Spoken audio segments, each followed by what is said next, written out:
میرے رسول کریم صلی اللہ تعالیٰ علیہ وآلہ وسلم نے ارشاد فرمایا، جو شخص نماز قائم کرے، رمضان کے روزے رکھے، تیسرا فرمایا حج فرض ہونے پر فوراً ادا کر لے۔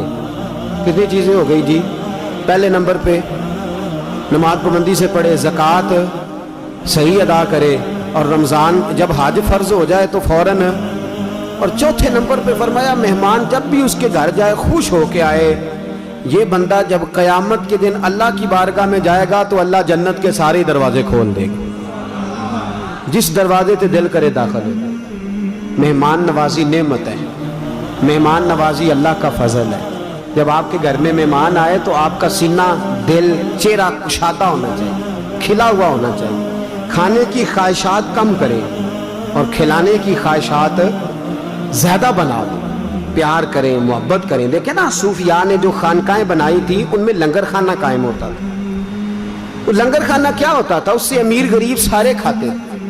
لوگ آتے تھے اس لنگر خانے سے، انہیں حسب توفیق کھانا ملتا تھا، چائے ملتی تھی، موسم کے مطابق بستر ملتا، رہائش ملتی تھی، اس کو خانقاہ وہ کھاتے تھے، بیٹھتے تھے، رہتے تھے، تربیت حاصل کرتے تھے۔ خانقاہ اسی کا تو نام ہے کہ وہاں اللہ کے بندوں نے ساری ضروریات اپنے سالکین کی، مریدین کی تربیت جن کی کرنی ہوتی تھی، ان کی ساری ضروریات کا وہاں خیال رکھا جاتا۔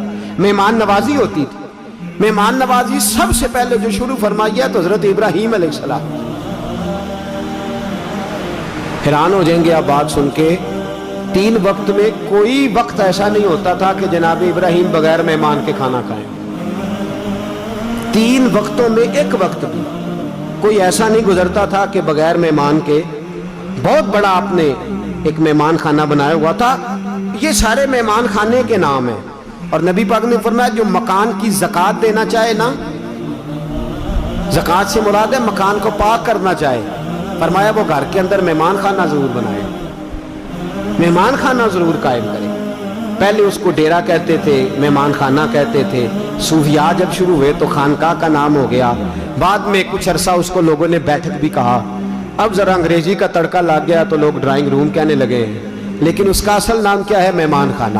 بولیے گا، جن کو زیادہ نیند آ رہی ہے وہ ذرا بولیں، کیا جی؟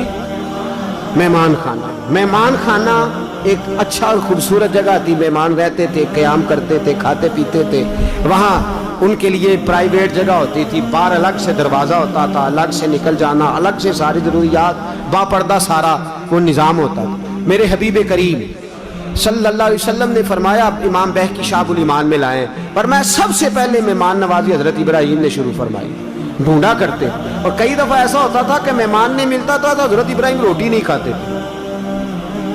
دیکھیے کیسا درجہ ہے، مہمان نہیں ملتا تو کھانا ہی نہیں کھاتے۔ وہ پیر آف مانکی شریف بہت بڑے بزرگ ہیں سندھ کے، بہت اللہ کے بندے ہوئے، سلسلہ قادریہ کی بہت بڑی خانقاہ ہے۔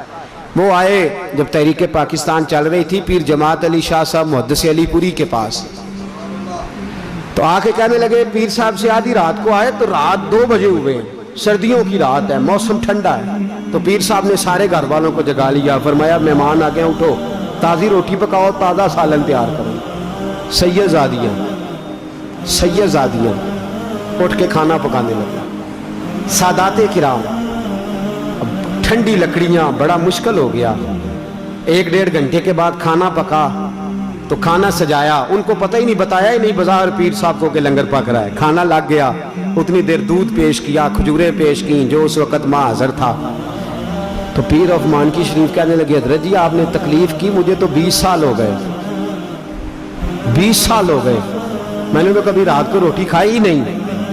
تو میرے ملت کہنے لگے حضرت جی آپ کو 20 سال ہو گئے، آپ نے کبھی رات میں کھائی نہیں، اور مجھے 60 سال ہو گئے، میں نے کبھی مہمان کو بغیر کھائے سونے نہیں دیا۔ آپ 20 سال کو دیکھیں گے یا میرے 60 سال کو دیکھیں گے؟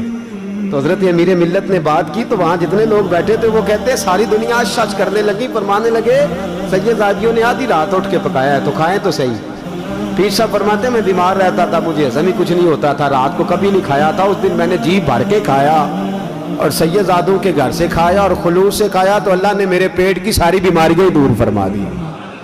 بارہ تکلیف تو مہمان نوازی، میزبانی سب سے پہلے حضرت ابراہیم نے شروع فرمائی۔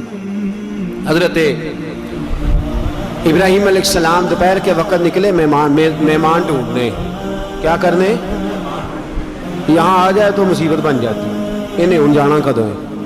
وہ ڈھونڈنے نکلے, بندہ ڈھونڈ کے لائے, اس کو بٹھایا. اب وہ مشرک تھا. توجہ ہے آپ لوگوں کی؟ جب کھانے میں بیٹھا تو حضرت ابراہیم نے کہا بسم اللہ پڑھ. ویسے پڑھتے ہیں نا سارے لوگ بسم اللہ.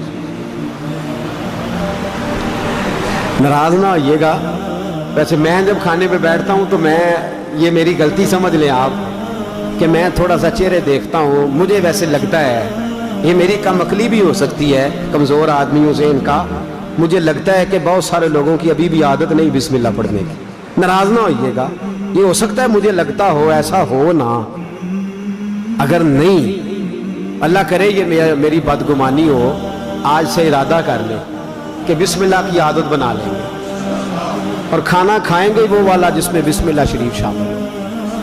تو بسم اللہ نہیں پڑھی. حضرت ابراہیم علیہ السلام نے فرمایا بسم اللہ پڑھ. اسے بھوک بڑی لگی ہوئی تھی, اور روٹی کی طرف ہاتھ بڑھاتا, اور بسم اللہ شریف پڑھ لے, پھر ہاتھ بڑھاتا, بسم اللہ تو پڑھ لے. تو کہنے لگا معاذ اللہ ثم معاذ اللہ استغفر اللہ. کہنے لگا جو اللہ کو مانتا ہی نہیں وہ بسم اللہ کیسے پڑھے؟ میں تو مشرک ہوں.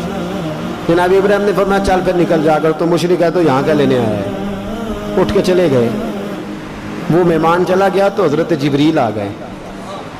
کہنے لگے مجھے رب قریب نے بھیجا ہے. رب فرماتا ابراہیم کتنی عمر ہوگی آنے والے کی؟ یا اللہ 70 سال. تو فرمایا اس نے 70 سال میرا نام نہیں لیا, میں نے تو روٹی باندھنے کی. 70 سال اس نے میرا نام نہیں لیا, میں نے تو